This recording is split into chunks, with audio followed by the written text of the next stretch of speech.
and then I'll introduce the guests. And, yeah, if that's okay. Yeah. Well, good evening, ladies and gentlemen, and welcome to Hong Kong U and to the main library. It's my great pleasure to welcome you to this event. This is a very special event for two reasons. First reason is it's the first of our book talk series for 2016. That's a minor event. But the second reason it's special is because we have a very special guest. My name is Peter Sidorko. I'm not the special guest. I reside here, but I am the university librarian. So I am your host and moderator for this evening. So why is this a special book talk? Well, I've told you two reasons. We also have some special guests as well, which we'll be introducing shortly. Because this is such a special event, we normally hold our book talks in our special collections section on the first floor of this library. But it's been necessary to relocate for obvious reasons. It doesn't have the capacity, and this is a much more pleasant environment, in my opinion. But it is quite ironic that this is the only floor which you cannot find a book.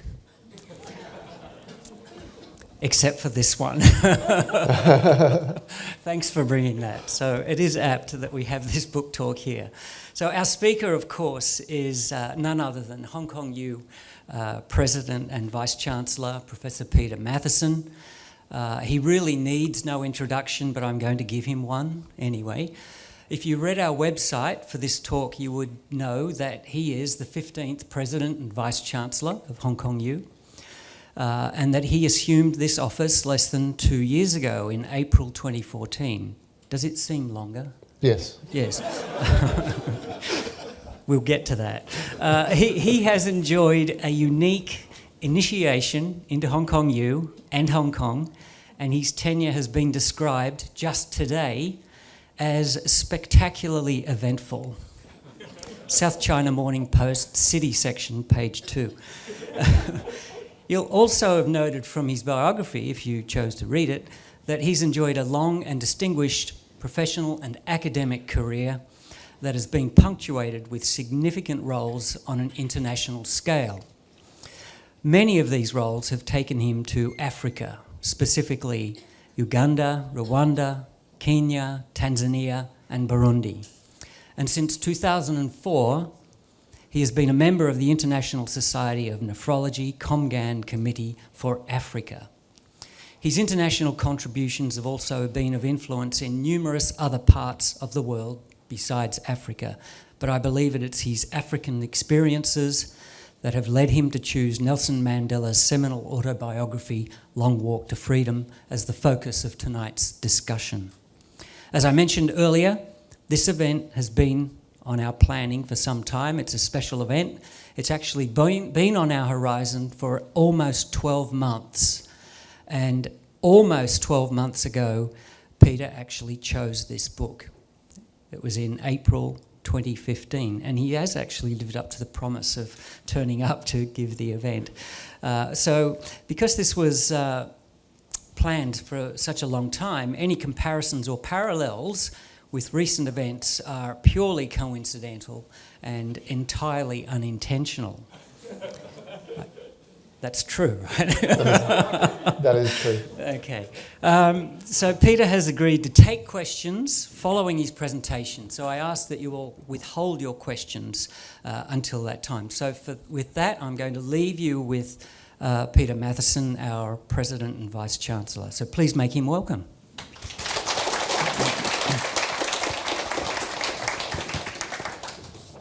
Thank you very much, Peter. So thank you for that introduction. Thank you for giving me the opportunity, and thank you to everybody for coming. It's rather more people than I was expecting. I thought this was going to be a cosy chat around a table with half a dozen people.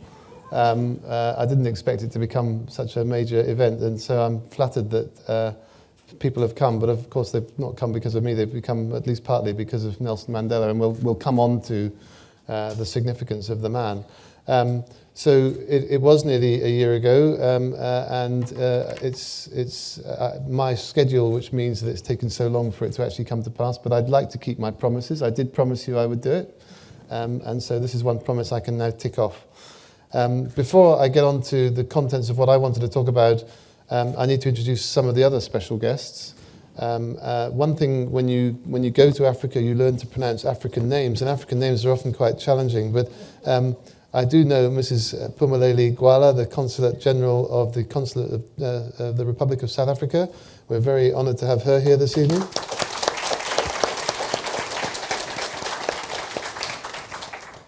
We have her colleague, Mr. Leon Naidu, also from the Consulate General. And a late but distinguished addition that I only found out about today is Mr. Saki Makazoma, who is currently the President of Business Leadership South Africa, but significantly the former media expert for the late Nelson Mandela. So, Mr. Makazoma, welcome.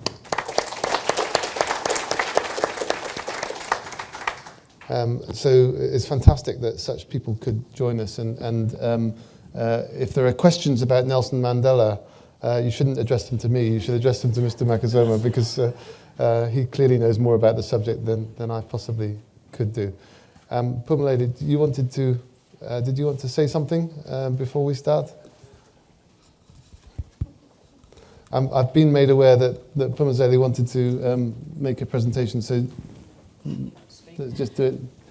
This is just a... Do you want to have the microphone just for a second? Yeah. Our appreciation for the work that you've done for South Africans. Okay. Thank you. Well, magnificent. Thank you very much.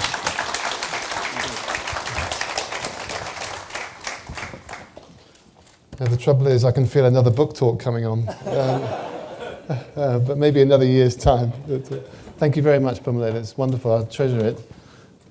So I've never done a book talk before, and I didn't really know what the rules of engagement were. I assumed that people would be interested as to why I chose this particular book, and that's mostly what I thought I would talk about. I guess amongst you there'll be some that have read the book and some that haven't. Is it fair to have a show of hands? Who's actually read the book?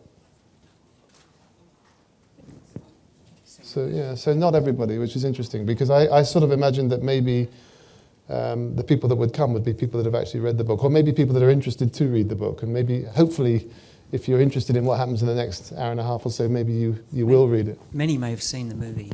Many will have seen the movie, yeah. But like all movies, you should read the book. This is the book.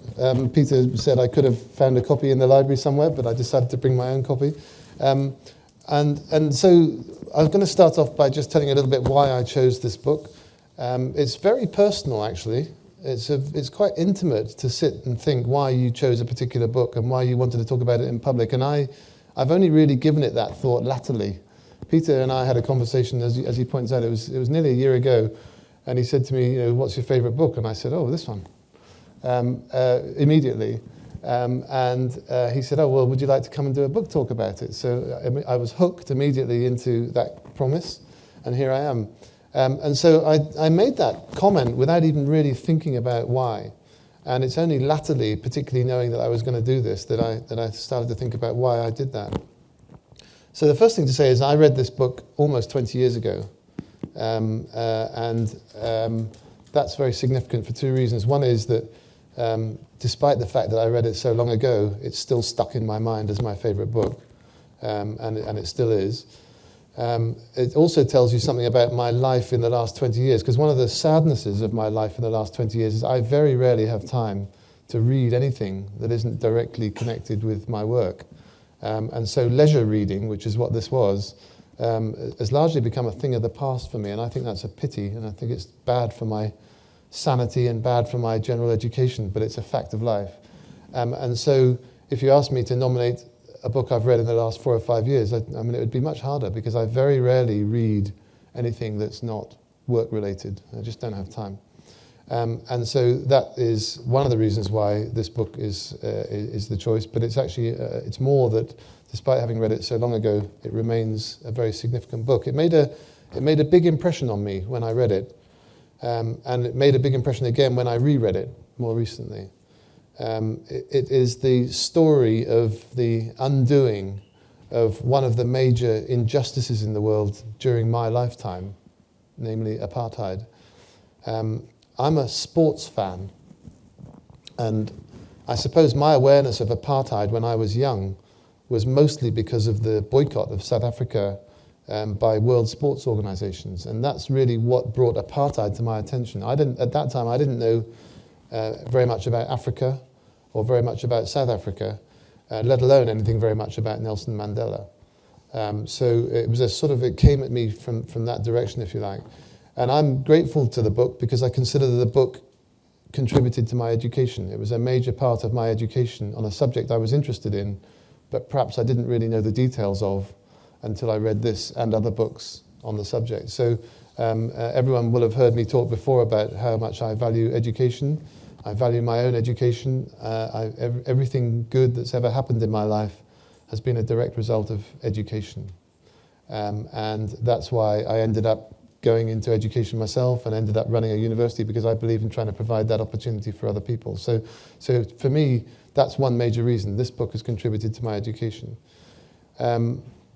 The book is a book about Africa. It's a book about leadership. It's a book which has some personal parallels for me, which I'll talk about.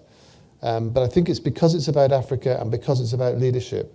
Those are the two things that I would say are the characteristics of the book that really attract me to it.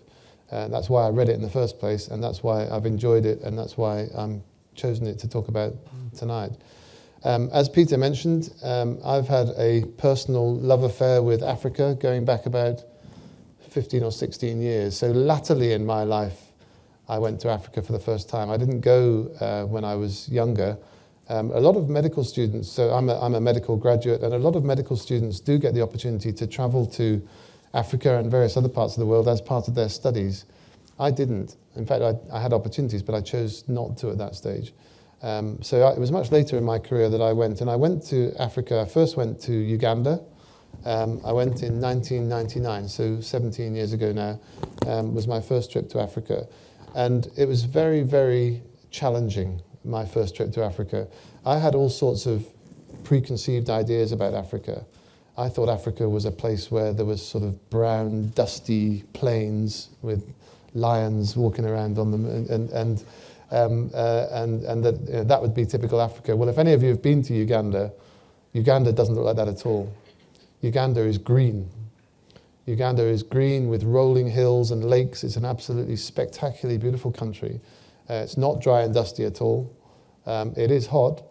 It's on the equator, but the reason it's green is because most of Africa is 3,000 feet above sea level. And if I'd known any geography, which again wasn't my strong point, it would have been obvious to me, because Uganda is the origin of the Nile, and the Nile wouldn't make it to Egypt unless it started somewhere high.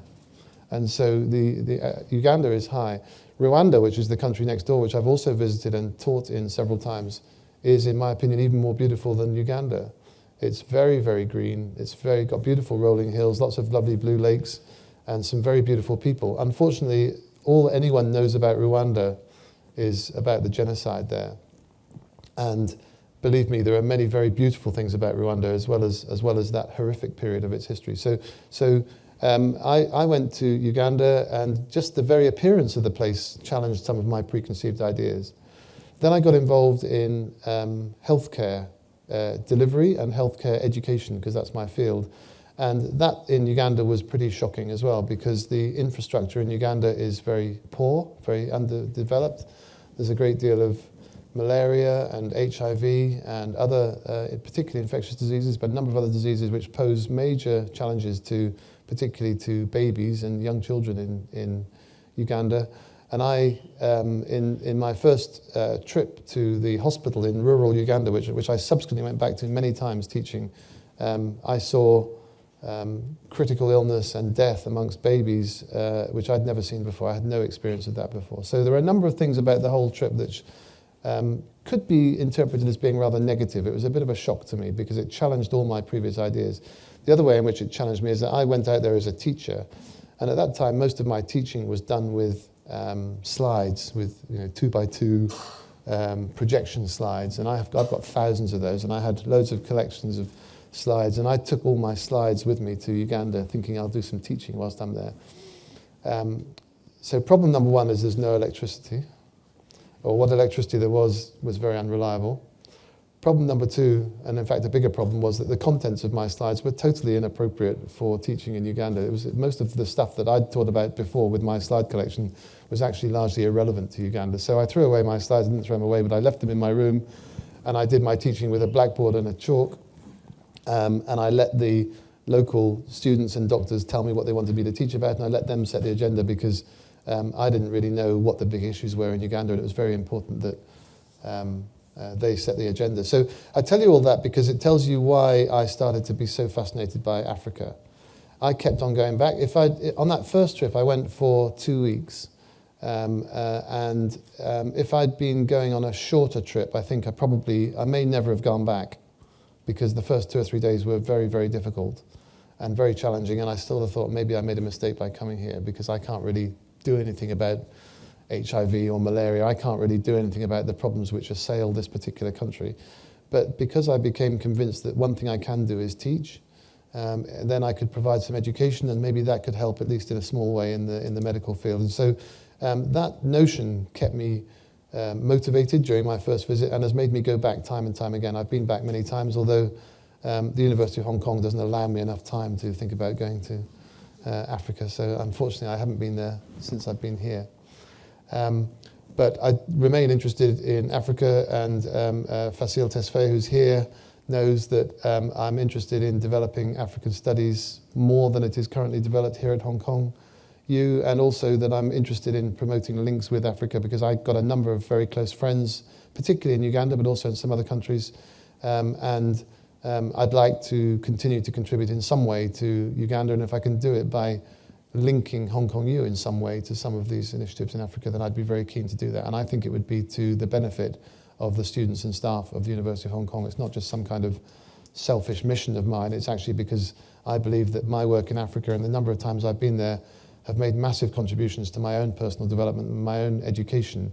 And again, I think those opportunities should be made available to others. So we are interested in developing African studies. We have African studies, but it's relatively small at the moment. Facile tells me that Ethiopia is the best country in Africa. I've never been to Ethiopia, but I still need to get there sometime. I have been to South Africa.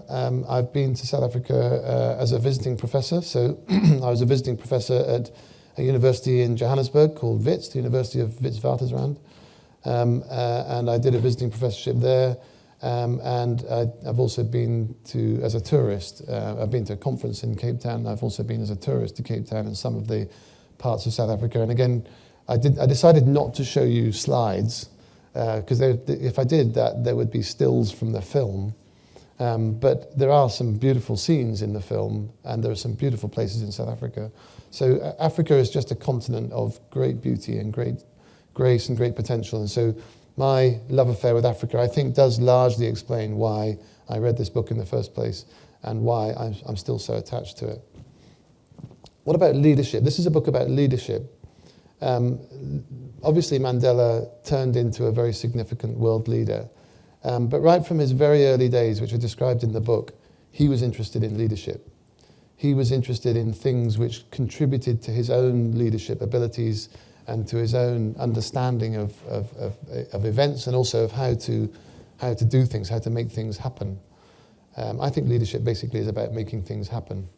And Mandela, in his very early days, the book starts with describing his childhood, the ways in which he observed other people as leaders, some of the things that he agreed with that they did, some of the things that he disagreed with, and that's very interesting in the context of the book. Pumalele has to leave us, so thank you very much. Thank you very much for coming, and thank you for the book. And I'll come back. I'm going to do a sort of a bit of a précis of the actual contents of the book in a minute, and I'll pick out one or two of those examples of leadership that he talks about. There's a quote from a man called Warren Bennis, the late Warren Bennis, who was a leadership guru at the University of Southern California, who's written something like 30 books on leadership. And Warren Bennis famously said, leadership is like beauty. It's hard to define, but you know it when you see it. And that's a quote that I sort of carry around with me, because people often say, what's the definition of leadership? And I don't know. I mean, read one of Warren Bennis's books, or read this book, because this book's all about leadership. For me, and this is the personal bit, for me there are a number of parallels in this book that I think didn't make me read it in the first place, but actually when I did read it, just interested me, because maybe that's one of the reasons why I liked it so much. Like Mandela, I was brought up in the countryside. Like Mandela, my father died when I was young. And like Mandela, education was the route for me to any kind of self-improvement and any kind of creation of opportunities. So all of those things apply not just to Mandela and to me, but to many other people as well. But there are some parallels there.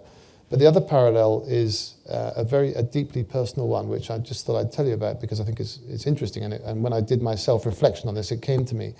I had a very close friend whose name was Momir Matsanovic, sadly now dead. But Momir was from Bosnia. And I got to know him in the UK, in Cambridge, in about 1991 or 1992, when he had to leave Bosnia with what he could carry because he was exiled from Bosnia because of his ethnicity. And he became a very close friend of mine. He talked to me a lot about Bosnia. He talked to me a lot about the history of Bosnia, things I didn't know, including some of the Second World War history of Bosnia, which was deeply shocking to me and deeply traumatic to him. He lost his own father, who answered a knock at the door one day, and it was the Gestapo, and they took him away and they never saw him again. There are a number of aspects of Momir's personal history which were very, very shocking to me. But again, he contributed to my education as well as becoming my friend. He then had a series of really traumatic experiences in the UK. He worked in a place where he had all sorts of difficulties with the other people he was working with, none of which, in my opinion, were his fault. He ended up leaving the UK in difficult circumstances and going to work in the Persian Gulf, where doctors who want to be able to work and make money are able to go because there's plenty of opportunities there, but it's a reasonably lonely life. His wife couldn't go with him, and he lived a very isolated life in the Arab Emirates.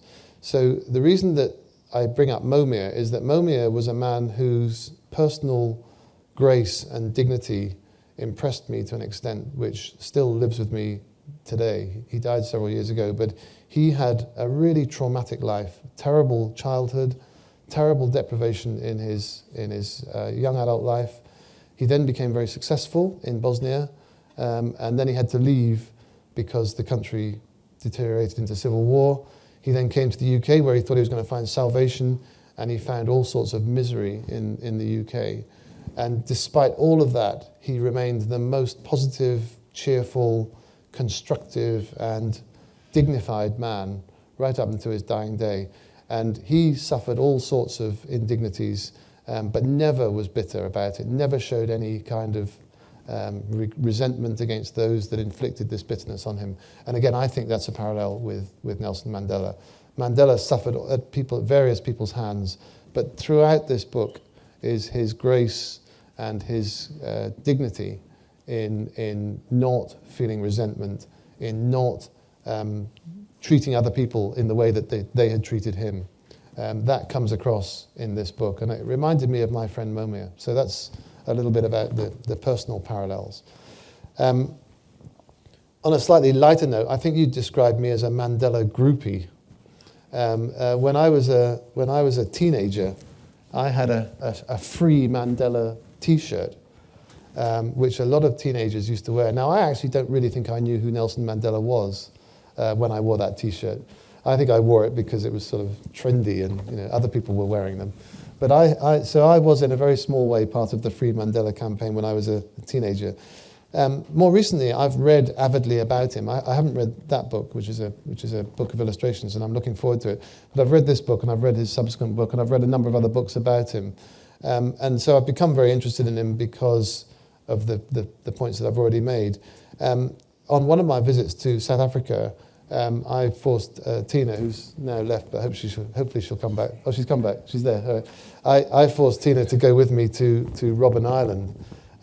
It wasn't necessarily Tina's idea of fun, I think, to go to Robben Island, because to go to Robben Island, you've got to get a boat from Cape Town, and you travel to Robben Island, and then on Robben Island there isn't very much. It's basically very barren, extremely hot, not really particularly comfortable, but fascinating. And I think Tina and I both agreed that it was well worth a trip there. We had a wonderful visit there. Robben Island, again, if you've read the book, you'll know that Robben Island is the site of the prison where Mandela was incarcerated for many of the years that he spent in captivity. And he had a cell in Robben Island, which is now preserved for the public, so you can go and visit the cell. And so we have stood in Nelson Mandela's cell and tried to just imagine what it must have been like. We visited the quarry, so again described in the book, there's a quarry where he and some of his fellow prisoners had to go and spend time breaking up rocks into smaller rocks to make gravel. This quarry is white in colour, very, very bright, reflects the sun very brightly, and his eyesight was damaged by working in bright sunlight in that quarry for a number of years, as was the eyesight of a number of others. We were there for probably half an hour, and it was absolutely dazzling. You know, we had sunglasses. These guys didn't have sunglasses. So just that experience in that quarry was very evocative. So we went there as tourists, but they'd gone there every day as prisoners, as workers. And actually the memory that I have from Robben Island, which is the most clear, is of standing on the rocks at the edge of the sea. So they take you to the tour takes you to all around the island. You can go to various facilities. The tour is actually guided by former prisoners and by former warders, some of them, but mostly by former prisoners. And so these people tell you what it was like to be a prisoner there. That's also very interesting. But one of the places they took us was down by the seashore, and you stood on the rocks, and just across the sea you can see Cape Town. I don't know how many miles away it is. I'd guess it's 3 or 4 miles. I don't know exactly how far away it is, but you can see Cape Town reasonably clearly. And the sea between Robben Island and Cape Town is characterized by very strong and very dangerous currents. So anyone that thought they could swim to escape died in the process. And you certainly wouldn't make it to Cape Town because the currents would take you somewhere else. You might make it to the Antarctic, but you wouldn't make it to Cape Town. So this, to me, was really tantalizing. You know, you're standing on Robben Island, you're a prisoner, you have no escape. You can see this city not very far away. It's tantalizing. It's almost like torture to think that you can see it, but you can't get to it. And if you try to get to it, you'll die. And everybody knows that. And they used to tell the prisoners that, you know, yeah, there's Cape Town. By all means, if you want to try and swim, help yourself. But you're not going to make it. And so that, to me, is a memory that I have very clearly. Not so much the cell. The cell was pretty horrible, but, you know, cells everywhere are pretty horrible. The quarry was an interesting one because I'd read about it in the book. But actually standing and looking at Cape Town was the memory that I particularly have. How am I doing for time, Peter? Okay. I would say that, you know, there's aspects of my own experience that this book parallels. There's aspects about things that I'm interested in, like Africa and leadership, and I've directly tried to understand more about Mandela, more about Africa, and more about South Africa by reading about it. So at that point, I'm just going to do a quick sort of relatively quick précis of the book itself for anyone that hasn't read it, just in case there's things that people want to ask about or things that I haven't already covered. So the book starts by talking about his childhood. As I've said, his childhood was in the countryside in Africa. Any of you that haven't visited Africa, please do. But if you go to Africa, don't just go to the cities. Go to the countryside. The countryside is spectacular, interesting, safe, friendly, and well worth visiting. He was the son of a village chief, so his father had an elevated status in their community, and his father lost that status after insulting a white magistrate with some remarks.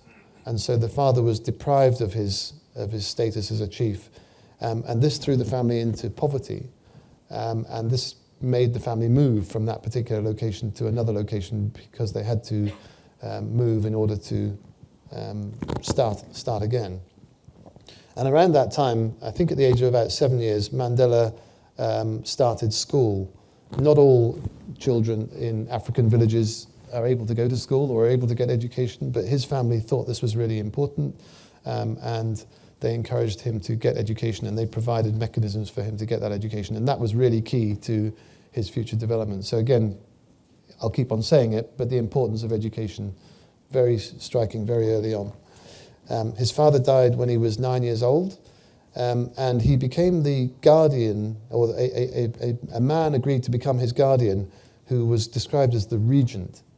And I don't know exactly what a regent means, but it was a significant leader in society, who was grateful to Mandela's father for having supported him before he became regent. And he agreed as an honour to the late father to take on Nelson Mandela as his guardian, as his son, as his adopted son, if you like. There are 2 or 3 descriptions in the description of Mandela's childhood where he stole something or he told lies. And he talks about those very openly and very honestly. They usually got him into trouble, and he usually regretted it. But he keeps on saying that this was part of his learning about how to be a citizen and about how to be a human being. He also made observations about leadership. Even when he was a small child, he comments on listening to the way that the regent and indeed other leaders of that society, the way they conducted meetings. And he was struck by the fact that they spent quite a lot of time listening and not much time speaking. There are a few leaders around the world that could learn from that. He also makes a comment on herding animals, and that when you're herding a group of animals, there'll be some animals that will be bolder than the others and will try and take the lead. And what happens if you're herding animals is that the bulk of the animals will follow those leaders. There'll be a few that try and stray away, and your job is to try and keep the ones that are trying to stray away, keep them in the group. And they will then follow the bolder ones, the leading ones. And that's a really interesting leadership tip that he picked up from herding animals in the African countryside. He learned a lot about African history, became very interested about African history, became very interested in the way that black Africans were subjugated by the white man, largely by Europeans. And he admits that he came to have a resentment, not so much about apartheid, but about white people, because he heard evidence of the way white people had brutally sometimes subjugated native Africans, and he developed a feeling against white people based on what he learned about history. For the men in the audience, close your ears for the next bit, because there's quite a graphic description of his circumcision. You'll know that in many cultures, circumcision marks the transition between childhood and adulthood. And he describes in some detail the ceremony and the aftermath of him being circumcised. He then talks more about his further education. So after he aspired to have a university education. He describes somewhere in the book the fact that he thought in order to be a leader, you had to have a BA, a Bachelor of Arts. And if you got a Bachelor of Arts, you'd automatically become a leader. He learned later that both of those statements are untrue. No, he says BA. He says BA. But it's quite an interesting, it's quite a sort of touching faith in the power of a university degree. The regent who was looking after him then, as part of his obligations to him, arranged a marriage for him and for his friend. His friend was called Justice. And the regent arranged marriages for both Nelson Mandela and for Justice. And Nelson Mandela and Justice both decided they didn't want these marriages, so they decided to run away. And in order to run away, in order to make some money to help them to run away, they stole 2 of the regent's cows and sold them. That theft and that deception and going against the best interests or the best wishes of the regent and all the things that the regent had done to help him became a source of great regret for him later on, and he talks about that in the book. He and Justice also had to tell lots of lies in order to get away. They lied about their passes. So in South Africa at this time, everyone had to have an identity pass, and you couldn't travel without it. So they lied about where their passes were and what had happened to them. They got jobs in a mine by lying about their age and about why they were there. So there were a number of aspects of this period of his life which he regards later as being evidence of deception and things that he regrets, but they're sort of explained as being the only way he could do what he wanted to do, which was to get away and get to the city. He was trying to get to Johannesburg. Johannesburg was the source of wealth and success and education and the future, and he wanted to get there. And in order to get there, he took these steps. Soon after he got there, he met a man called Walter Sisulu. So Walter Sisulu, again, for those of you that know anything about South African history, is a very significant figure in the fight against apartheid. And very early on, he met Walter Sisulu. And Walter Sisulu did him a very big favor in that he managed to get him a job as an articled clerk with a law firm. And law was the profession that Mandela wanted to get into. But it would have been very hard to get a start if you didn't have somebody that could make that initial introduction for you. And Walter Sisulu did that for him. And there's another very touching bit in the book that describes how much he admired Walter Sisulu and a couple of other people that he met at that stage, because they had excellent English skills, better than his, and also they'd made progress in their careers, despite the fact that they'd never been to university, and in some cases had never made any qualifications beyond secondary school.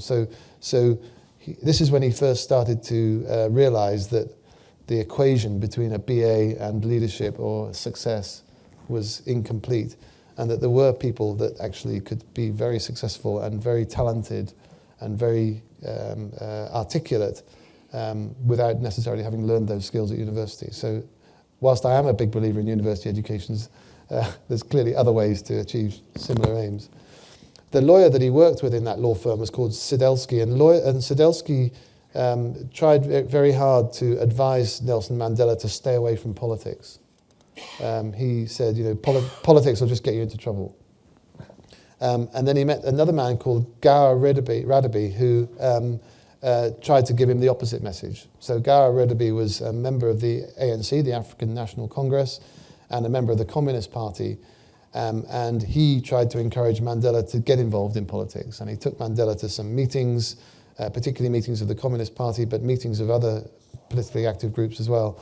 Gower later did something very generous in that he worked in the same law firm, but he said because he was senior to Mandela, Mandela would never get on whilst Gower was in the same firm. So Gower resigned his position in order to allow Mandela to progress. And again, that was an act of great generosity, which I think Mandela really appreciated. During this period of his life, he describes radicalization. So radicalization is a term which now gets used in all sorts of different contexts, but he uses it as the period of his life very much influenced by Walter Sisulu, very much influenced by meetings that took place at Walter Sisulu's house with activists, with people who were taking action to try and achieve their goals. And this led to the formation of a division of the African National Congress called the Youth League, because he and his colleagues were all young people, and they wanted to have a division of the African National Congress which was not the mainstream political part of it, but was a youth league, and they formed the Youth League. In 1957, so now when he's still a relatively young man, he had his initial trial. The trial took place over an incredible 4 years. So this trial lasted 4 years. He was tried for high treason on the grounds that the activities of him and some of his colleagues in the Youth League of the African National Congress constituted high treason against the state. And they were found not guilty at the end of that trial. And he was surprised by that verdict, although he felt empowered by it. So the initial trial, although it kept them busy for 4 years, didn't end up with his conviction. And at that point, he then went underground and calls them. There's a section in the book called the Black Pimpernel, and he operated underground. And during this period of the book, there's a lot of discussion about violence, about the role that violence can or could or should play in activism. And that's a very interesting section of the book. He talks about 4 categories of violence. So he talks about sabotage as being the first category, where your sabotage is aimed at at structures, not at people, aimed at infrastructure, particularly in South Africa, aimed at power and at communications. That's the first stage. The second stage would be a guerrilla campaign, a campaign of underground activities, more actively targeted against, sometimes against people as well as against structures. The next stage was terrorism, whereby you undertake terrorist activities which may run the risk of causing injuries and death. And then the last stage would be open revolution, where you try and undermine every aspect of the state by whatever means you can. And Mandela at that time, and indeed his colleagues in the Youth League, decided that they would take stage 1, sabotage, but they would not take the other stages 2, 3, and 4. Although there is a short section in the book where it says that whilst we'll undertake stage 1, which is sabotage, we have to be prepared to take the other stages 2 and 3. They never talked about open revolution, but the other stages, we would have to be prepared to take those stages if stage 1 didn't work. And that's when I make some small criticisms of the book, which I will before I finish. That's one section I would criticize. They formed this organization which has got an African name which I haven't written down, so I can't remember, but they abbreviated it to MK. MK is the shorthand for this group that they formed. In the very first set of sabotage explosions that they undertook, which was to blow up some power stations to try and create havoc for some of the infrastructure in South Africa, one MK volunteer was killed. And in the process of that exercise, he was killed. And the word that's used in the book to describe that is unfortunate. And I think that's a bit weak to say it's unfortunate. I think it's tragic, especially for that man's family. But anyway, he was killed. And as I say, I'll come back to the discussions of violence in a second. There's one anecdote I remember. When Mandela was preparing for this period of sabotage, one day he had an air rifle, and he was showing off about what a good shot he was.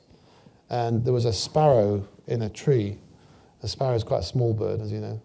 And he aimed at this sparrow, and there was a woman and her son watching, and the woman said, "Oh, you'll never hit that, it's far too small." And he shot it, and he hit it and killed the sparrow, and the sparrow fell to the ground. And the child said, why they called him David. They said, "Why did David shoot that sparrow?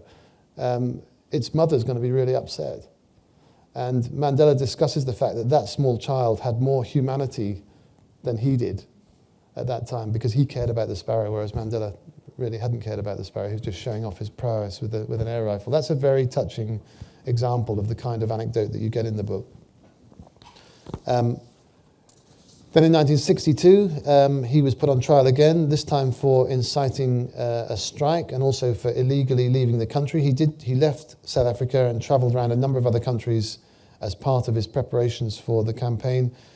He was convicted and sentenced to 5 years and taken to Robben Island. He was later then charged with sabotage, and this trial, the possibility of conviction was associated with the likelihood of the death sentence. So he and his fellow prisoners were confronting the possibility of the death sentence. I brought this with me because there's one section I was just going to tell you about, a statement that he made as part of his defense. So there are actually 2 short bits I thought I'd read out. This is only a few lines, and the other bit's just a little bit longer. So in response to his trial, he said, "I have fought against white domination, and I have fought against black domination. I have cherished the ideal of a democratic and free society in which all persons live together in harmony and with equal opportunities.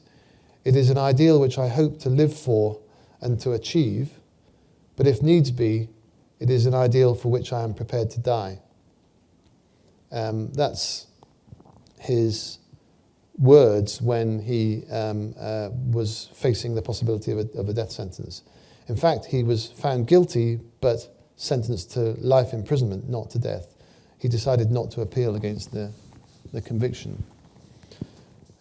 So he gets life imprisonment and is subjected to all kinds of demeaning treatment during his imprisonment. And again, it starts with the prison guards urinating on the prisoners as they were being transferred to the prison. There's any number of examples in there, which again I won't go through, but you can read the book to get them. Throughout that time, throughout those treatments, Mandela maintained his dignity. He maintained his complete absence of hatred and his complete absence of resentment about the situation that he was in, with some small exceptions. One that he talks about, in 1969, his son was killed in a motor accident, and he applied for permission to attend the funeral. He said, you can give me whatever guards you like, whatever you want to stop me from escaping, and I promise I'll come back. I'll give you my word that I'll come back, and I won't try and escape, but I really want to go to my son's funeral, because in their culture, the father needs to be there to lay the son to rest and pass the son on to the next life. And he was refused permission to go to the funeral, and he resented that. And he describes how he lay on his bed for hours, unable to speak to anybody or do anything about it. And it was Walter Sisulu, who at that time was in prison with him, who comforted him. So there's another interaction with Walter Sisulu, but the refusal of permission to go to the son's funeral was something that he felt was inhuman. And he at that time admits that he came close to resenting that, although he tried very hard to resist any resentment. A couple of interesting aspects of his life in the prison. I mean, the prison developed what they called a university. They use inverted commas. There was a university inside the prison where they tried to educate newcomers about the African National Congress, try and get people to understand what some of the issues were. And he also did legal defense work. So he was a trained lawyer by this time with a legal degree. He did legal defense work for other prisoners. He also wrote memoirs, wrote notes, which subsequently were used in the writing of the book. And there's a bit of mystery about what happened to those notes, how did they survive? At one time they were lost, and I still don't know. Maybe others will know how those notes were recovered, but somehow those notes were recovered because those notes contributed to the writing of the book. So he had time to write. In the early 80s, he was transferred from Robben Island to a place called Polesmore Prison. And in Polesmore Prison in 1984, they started to allow what they called contact visits.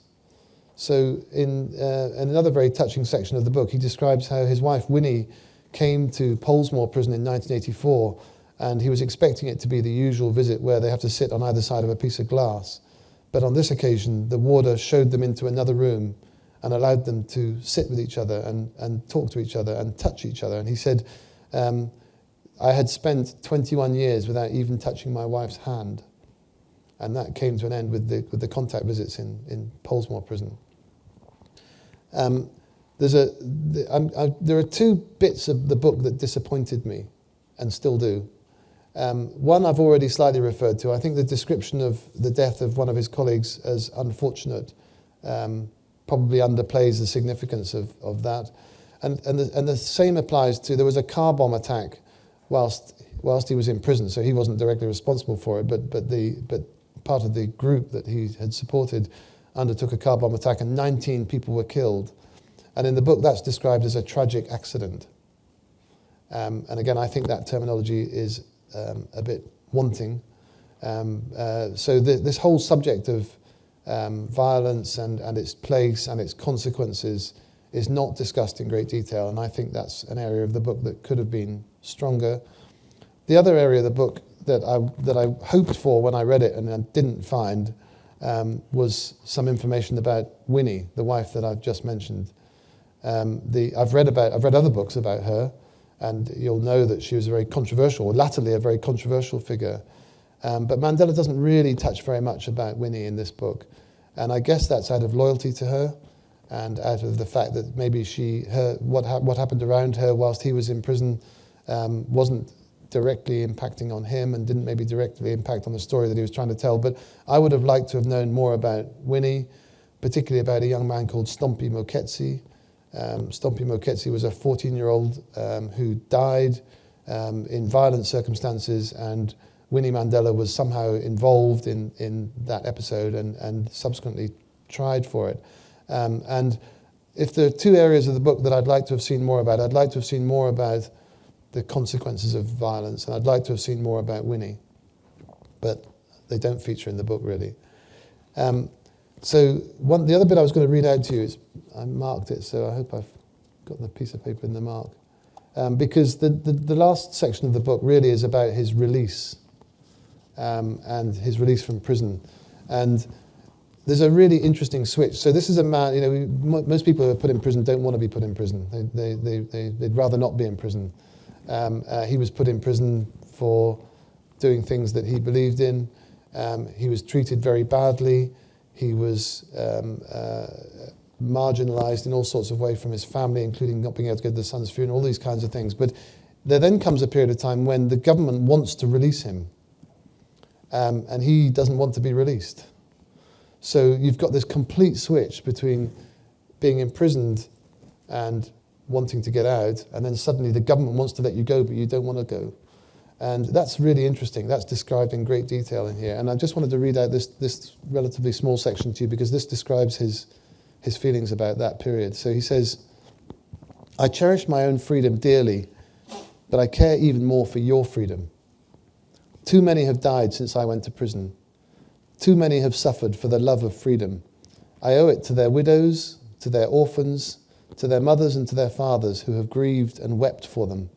Not only have I suffered during these long, lonely, wasted years, I am not less life-loving than you are, but I cannot sell my birthright, nor am I prepared to sell the birthright of the people to be free. What freedom am I being offered while the organisation of the people remains banned? What freedom am I being offered when I may be arrested on a pass offence? What freedom am I being offered to live my life as a family with my dear wife who remains in banishment in Brandfort? What freedom am I being offered when I must ask for permission to live in an urban area? What freedom am I being offered when my very South African citizenship is not respected? Only free men can negotiate. Prisoners cannot enter into contracts. I cannot and will not give any undertaking at a time when I and you, the people, are not free. Your freedom and mine cannot be separated. I will return." That's a very moving passage, I think, where he's basically saying, I'm not going to be freed until the people are free. In 1990, then, he was released. This was a time of Zulu conflict and a lot of violence in South Africa.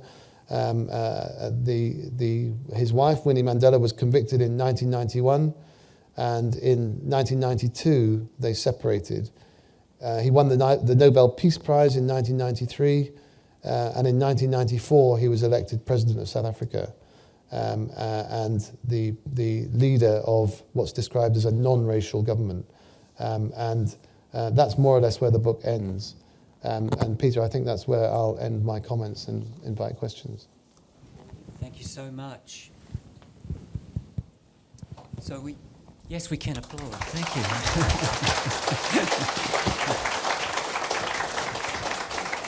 Wonderful. So you are in a library, so there are some rules to the Q&A. First is you only speak when you have a microphone. And you've got microphone, and that's because we're recording it, and we want others who aren't here to hear your question. Secondly, can you identify yourself? And thirdly, can you ask a question that is related to the speech and the book itself? Okay, so fairly simple rules. We're not policemen here. So let me start with a question about education, because you've touched on that quite extensively, and Mandela, from many of the quotes I've read of his and have used in classes, he quotes education as being a transformational concept for individuals and for societies. Yet he, the way you've just described it, he had some perceptions and indeed misperceptions.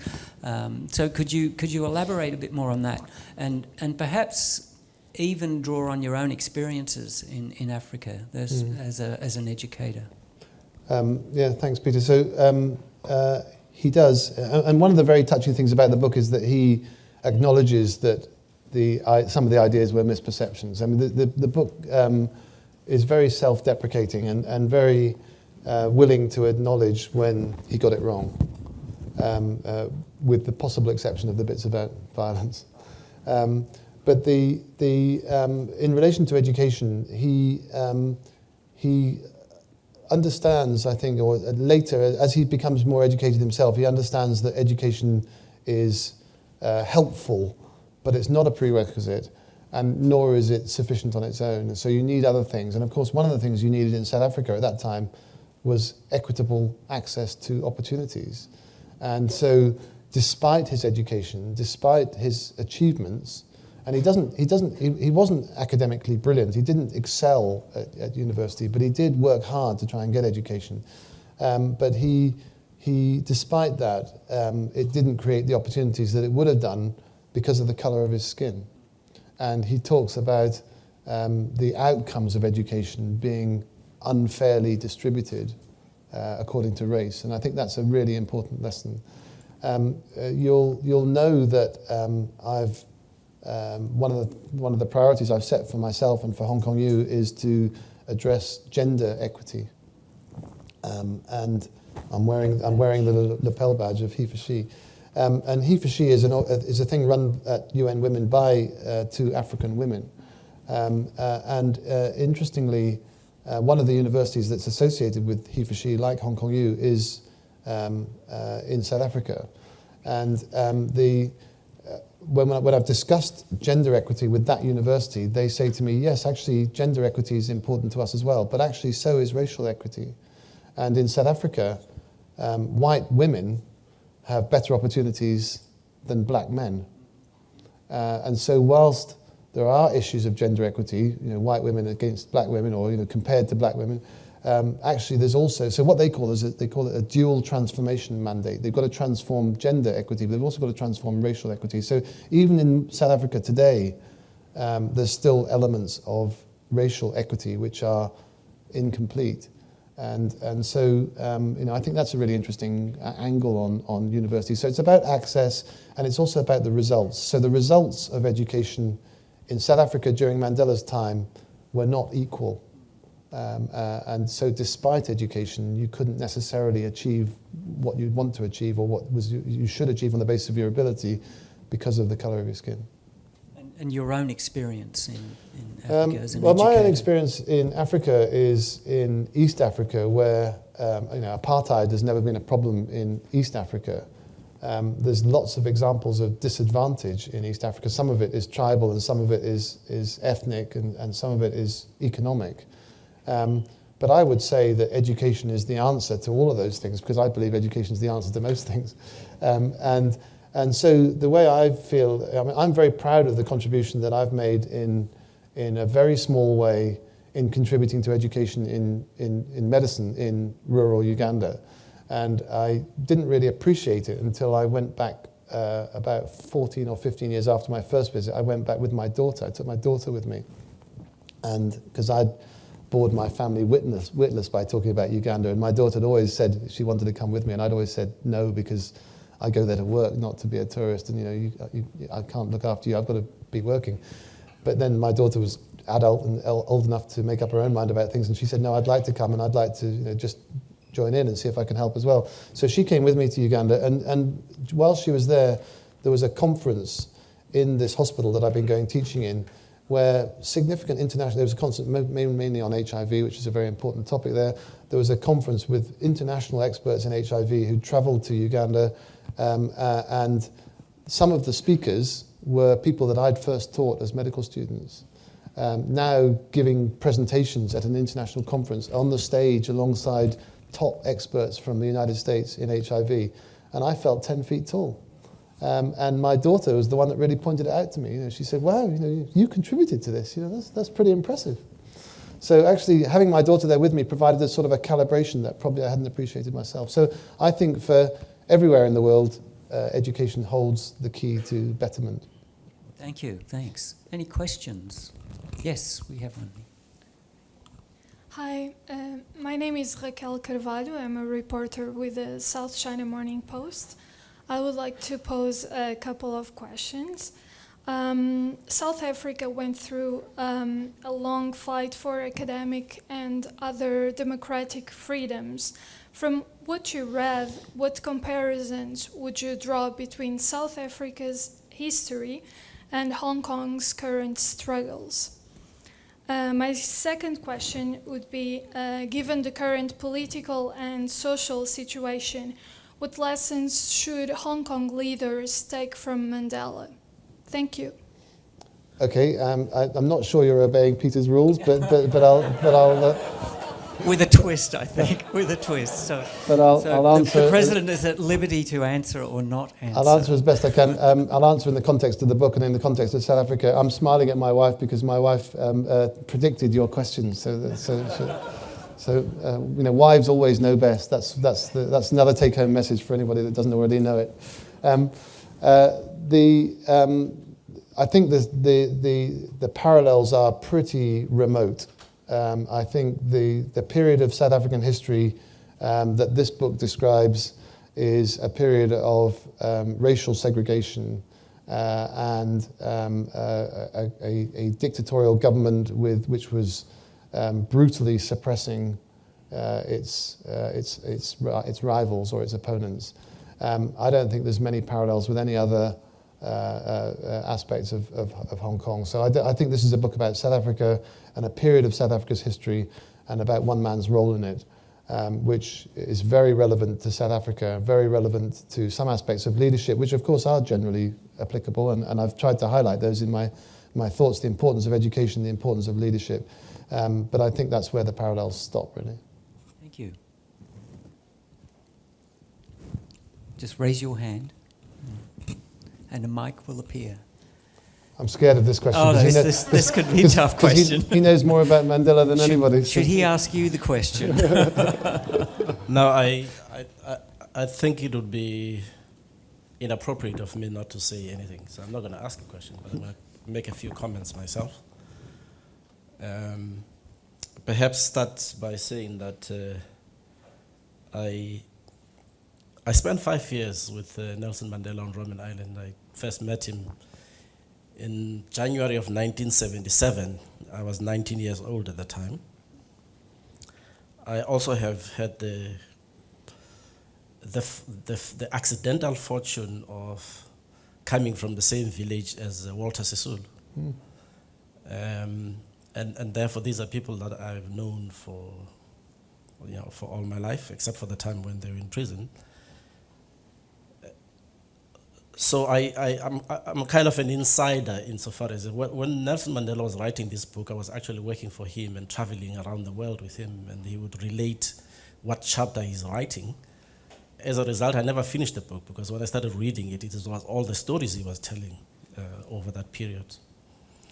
I think firstly, there is the first comment I want to make is that if you look at biographies as a genre of literature, I think is an inherent limitation in them, in the sense that, particularly in kind of an autobiography, because in this sense that when a person is writing an autobiography, I believe that there are too many issues, particularly in the political context, that they have to tap dance around. And I think this book is one good example. So it is comprehensive enough in the early stages, but there are certain areas that as you have identified, that are not touched as in-depth as they were. I think the second limitation of this kind of book is a sense of modesty. that comes into it. And if Nelson Mandela was one person who was very careful about not being anointed with the title of having liberated the people of South Africa, he always was very cautious about that. So whatever he wrote about himself would have that kind of limitation, in that he would not want to be seen as claiming the glory for himself. I think the third limitation is that it looks at a period but kind of ends abruptly at the attainment of freedom, because as the title says, it's long road to freedom, but it's not necessarily, doesn't deal with the negotiated settlement as much as it should be doing. It's not dealing with how the government was set up, how the reconciliation process was set up, and what the challenges of those were. I guess these are stories that those of us who were around at the time and others should start writing about. Because the greatest contribution that Nelson Mandela made to South Africa and to the world is not in this book. It is the ability to take a people across a bridge, a historical bridge, when they needed one. And it's not in this book. And as I say, there are other people who've written about Nelson. Anthony Sampson is another example. But I haven't found anybody who's written about the period in which negotiations, for instance, were hanging by a thread. And I remember one time traveling with Nelson Mandela in a helicopter with the then Minister of Police of the apartheid government, and looking at bodies of people that had been hacked to death, and him agonizing about whether he would be able to carry his constituency into a negotiated settlement when there was so much violence. Now, for me, I think, therefore, the leadership issue, or the leadership quality, is about being able to define the issues of the moment, and being able to, in that definition, to be able to get a people focused. I always make a parallel interest in my own mind about Nelson Mandela and Yasser Arafat and the PLO. If you look at that kind of situation, there was a possibility for a negotiated settlement in the Arab-Israeli context. Of course, there are lots of other complexities. But one of the important issues in these kinds of what we call democratic moments is the ability of the leadership to define for its people the kinds of compromises that they need to do in order to get across the bridge, as I say. And that is Mandela's contribution in our society. I think on the Winnie Mandela story, I think I would suggest that you find a book by Professor Njabulo Ndebele, who used to be the Vice-Chancellor of the University of Cape Town, on his take on that, because I think that's interesting. He uses a Greek drama to show how the unraveling, if you like, of Winnie Mandela came about. I chaired the press conference when Nelson Mandela announced his divorce from separation at that time. And I have never been in a situation at that young age of such pain. Mandela's view about that was that here is a woman who he left 27 years. She was young, she had 2 children. The amount of harassment and disruption that she had to endure is unbelievable. And it is easy for people to take a view that Mandela identified with her when she had done certain things wrong. His view was different. He said, I had a responsibility to be a husband to this woman. And I chose the liberation struggle and neglected her. And this system has caused this pain on her. And therefore, it is my duty to stand with her at this moment. She then did not understand that and continued with the activities that actually were bringing disrepute to him, and eventually he drifted out. And as an individual who was around that family at that time, I was incredibly frustrated by the fact that he didn't take a stand against that issue. But I understood, as time went on, why he was taking the kinds of position that he was taking. I can take the whole day. Fantastic. I mean, Thank you so much. What a fantastic contribution. Thank you very much.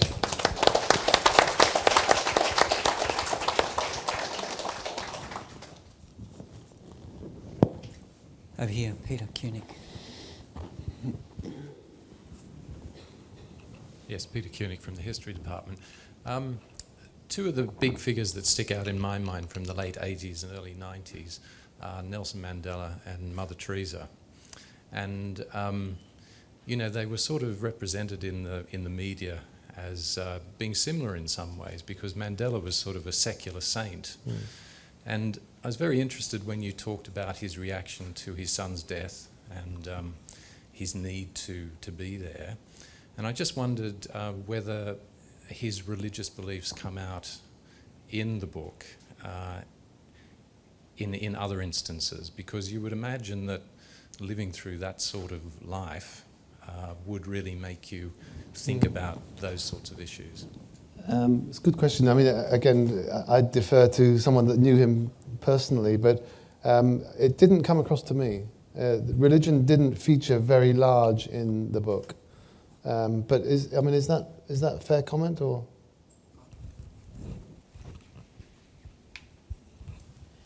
It is fair comment, but one has to remember that Nelson Mandela, like that whole generation, was educated by missionaries. He was educated by Methodist missionaries, and he went to University of Fort Hare, which was also started by Scottish Presbyterians, and is celebrating its centenary this year, interestingly. And this attitude towards education actually is a representation of a Victorian understanding of what a gentleman, an educated gentleman, should be like and should be treated. Hence, this aspiration towards education, which, as the Vice-Chancellor has pointed out, he disavows later on. But he wasn't an overtly religious person, for instance, compared to Oliver Tambo, who was his business partner, who was more interested in religion, and in fact, his other chosen profession would have been a priest. But underlying all his upbringing and underlying all his understanding of fairness and justice, etc., that came from the Christian faith that was the bedrock of his upbringing. Yeah, I mean, that prompts me to say something again about education. So in Uganda, most education is provided, or at least was initiated by religious schools or by religious visitors. So there are schools which are Catholic, there are schools which are Anglican, there are schools which are Muslim, and the relationship between religion and education is very strong, certainly in East Africa. I know less about South Africa, but certainly in East Africa it's very strong. And when I travelled to Uganda to go teaching, I was almost always on my own, and I would be on a plane with some Ugandans and some Westerners, some white people, and the white people were almost without exception linked in some way to a church or another. And so when, it's a long flight to Uganda, so you get up and have a walk around, because I was always flying economy these days, and so you get up and stretch your legs, and someone would say to me, "So which church are you with then?" And I used to say, the Church of the University of Bristol.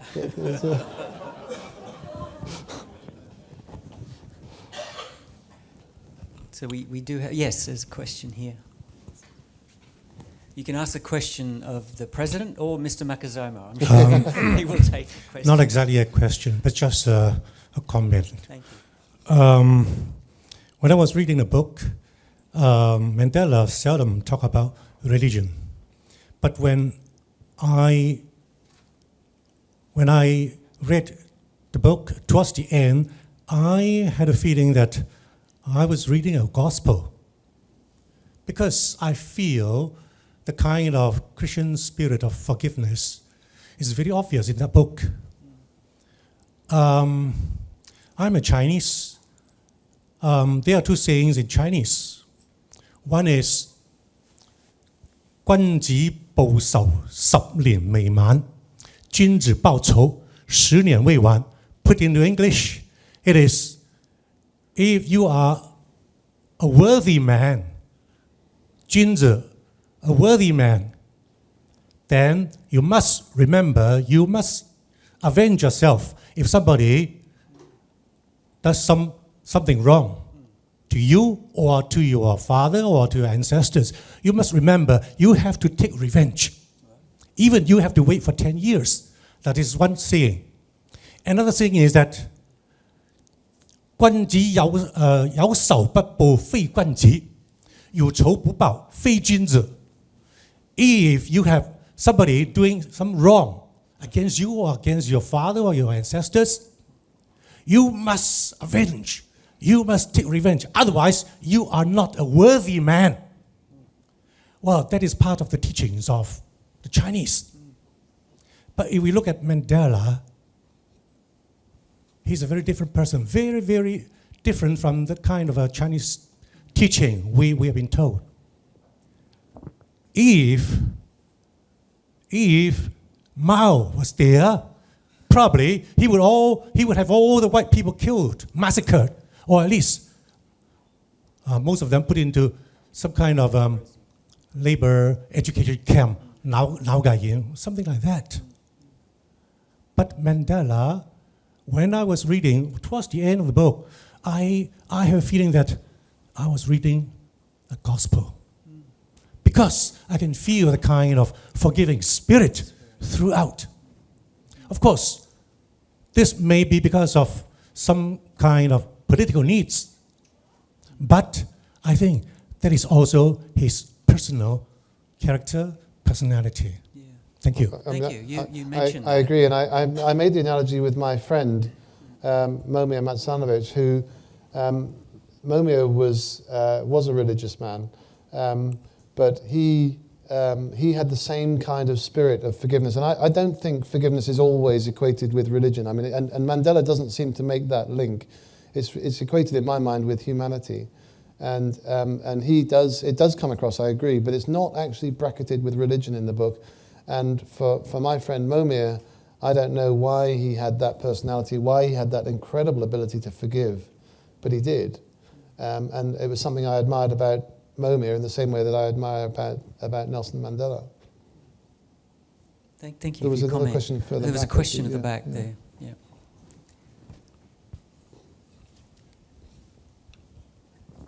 Good evening, Vice-Chancellor. I'm a graduate of Hong Kong U. Welcome home. Thank you. It's nice to be home. My question is about education. You mentioned that you draw parallels between yourself and Nelson Mandela because education is important to the both of you. And I would like to say it's also the same for me. But it seems in our times, there is this devaluation of university degree, and people are not valuing education as they did before. So as an educator and the Vice-Chancellor of Hong Kong U, and previously you were with Bristol U, how would you address this situation? Does any leadership skill comes into place? It's a really good question, and I mean, I think so. Firstly, I wouldn't make any parallel between myself and Mandela in terms of achievement. I just made that point that that there were aspects of his relationship with education which I think are rather similar to my own relationship with education, because I happen to believe in education firstly personally, but also professionally. The risk of devaluing a university education is complex, and there are multiple components of it. But one component of it is about access. So there was a time in Hong Kong when it was pretty difficult to get into university because there was only one university. And so people who wanted to go to university had to leave Hong Kong. And that your ability to do that depended to some extent on the economic power or the economic circumstances of you and your family. And so that introduces an inequity of access to higher education. Now there are 8 universities in Hong Kong, and there are a substantial number of other tertiary education providers, such that educational access to post-secondary education is now at a pretty high level in Hong Kong compared to other civilizations elsewhere. So does that devalue it, or does it make it more accessible? It's a balance, I think. I mean, I wouldn't advocate restricted access to university education as a way of making it more valuable, because I think everyone that's got the ability to have some kind of post-secondary education should have opportunities to obtain it. And in Hong Kong now, the situation is much better than it was when there was only one university in that respect. There's a big discussion that goes on amongst people like me in various parts of the world about what the optimal rate of university education is. You know, what proportion of school leavers should go to university in an ideal world? And there's almost no agreement as to what that figure should be. The United States government talks about 50%. They think that 50% of school leavers should go to university. And I would say, well, what's magical about 50%? Why is it 50%? The risk is that university degrees become so common that they are then devalued in some way. And then you get a hierarchy within degrees of which university you went to or which subject you studied. And there is a potential for degrees to be devalued in that way. And that debate's also going on in the UK, where I spent most of my career, where a lot of what used to be called polytechnics overnight became universities. So a polytechnic qualification prior to 1992 turned into a university degree after 1992. And in the UK, we talk about the post-1992 universities. There's a whole sector of universities that were not originally universities. And so is a university degree more valuable than a polytechnic qualification, or a polytechnic qualification that's now become a degree? I mean, I think it's a debate that there's no easy answer to. I think that there are some generic aspects to university education that I think are wonderful and should be made available to as much of the population as possible. So things like, learning about independence, learning about how to develop yourself, how to live in a community that's different to your family, how to interact with people from very different parts of the world or very different beliefs or background to your own. I think that's all very developmental. But it can happen elsewhere. It's just that universities are a place where it's most likely to happen because you have this massive conglomeration of young people. But those things can happen elsewhere as well. They can happen in society in various other places. So it's not entirely dependent on universities to get those kind of skills. It's just a very convenient way of providing those skills. I don't know what the optimal value of a university degree is, but I think university education, like all forms of education, is determined. Its value is determined by what you put into it and what you want to do with it afterwards. So education is a means to an end rather than necessarily being an end in itself. Great, thank you for your question. I think we have time for probably one more. And I'll take the lady with the white shirt, as she hasn't had a chance at a question. Hello, hello, Professor Mathieson. This is Jamie from Mingpao Daily. Edward Leung Tin K, who is a student from Hong Kong U, who was also a localist candidate in the New Territories East by election. Do you think he has the ability to become a good leader that mentioned in the book? And do you recommend him to read the book? Thank you. That really doesn't obey Peter's rules, and I'm not going to answer that question. She did mention the book. She did mention the book. But her last question was, do I recommend him to read the book? And I would say I recommend anybody who's interested in South Africa, interested in leadership, or interested in Nelson Mandela should read the book. Yes, thank you. This is definitely the last question, and this gentleman has been waiting patiently. Yeah. Thank you, Professor, because we have some experience before. When I was 19, I spent 2 months in rural Uganda for teaching. And right now, I'm a current graduate student in the Faculty of Education. So you mentioned that the great part of your education is come from the trip to Africa. And also, Nelson Mandela mentioned there's an insufficiency of higher education, what higher education can bring. And the question I want to ask is, what do you think is lacking in the higher education that failed us? That is something you think that has more room to improve in the higher education system? Because before I came here, I got a very beautiful image about HKU. I think it should be standard highest quality of education in the region. But when I came here, I found myself I under the pressure, big pressure of getting a high GPA instead of getting the real liberal education. What I mean is to be a fully, wholly, well-rounded, developed human being.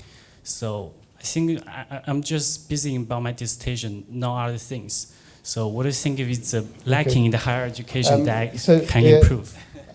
You haven't obeyed Peter's rules either, but because it's a really good question and because it's about education, I'm going to try and answer it.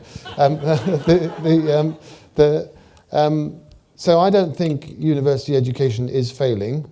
So I don't agree that there is a failure of university education, but I agree that there is a major controversy about what should be the primary aims of university education. And the strict sort of debate is between the liberal arts type approach and the utilitarian approach, whereby you teach someone how to do something so that they can go off and do that in a profession or whatever. What's really interesting, I think, is that the home of liberal arts education, well, I need to be careful what I say here, because Oxford and Cambridge will tell you that they're the home of liberal arts education, because they've been doing it for 800 or 900 years.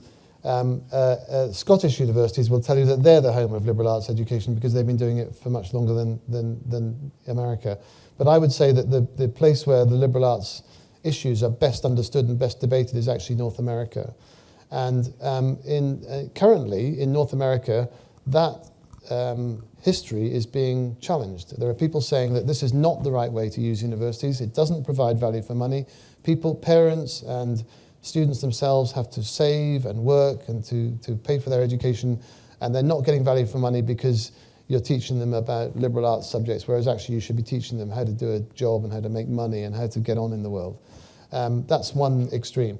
The other extreme is the more typical approach that's been the case in Asia, including in Hong Kong, where most people who have ability will aspire to a career that makes them secure and provides security for their family. And so there's a bit of a tendency to think that that's most likely to be the case if you go into medicine or law or business. And people are not necessarily so well disposed to the idea of a general education which equips you to be a good citizen or to be a success in the world by making you a better human being. And so there are extremes. And what's really interesting is that America is moving in one direction and Asia is moving in the other. And so there's a debate going on in Asia, which I've participated in and been part of. It's particularly the case in Singapore with the Yale NUS College in Singapore. It's a sort of an experiment saying, is there a market for liberal arts education in Asia or not? And Yale NUS are doing the experiment to find out. We're also participating in that experiment to some extent in Hong Kong, including at Hong Kong U, because we've moved to a 4-year undergraduate curriculum from a 3-year undergraduate curriculum, and the additional year is to provide general education. And so we're also participating in that experiment. And I don't know the answer yet. Maybe we'll find out in 20 years' time. But I think it's a very interesting subject, and it's a very interesting coming together of a movement in one part of the world which is going in the opposite direction in another part of the world. I'm very happy to be in Asia to be part of it, because this debate's happened in the UK throughout my career, but the UK hasn't done the experiment. At least Asia's doing the experiment, and I can be part of it. Okay, thank you. That is time, but there's time for one more question from me as the host and moderator. Can I book you in for this time next year? No, with that, I would... To do this one. Yeah, we'll do that one. Please just join me in thanking Peter for such a wonderful evening. Thank you. Thank you very much. Thank you.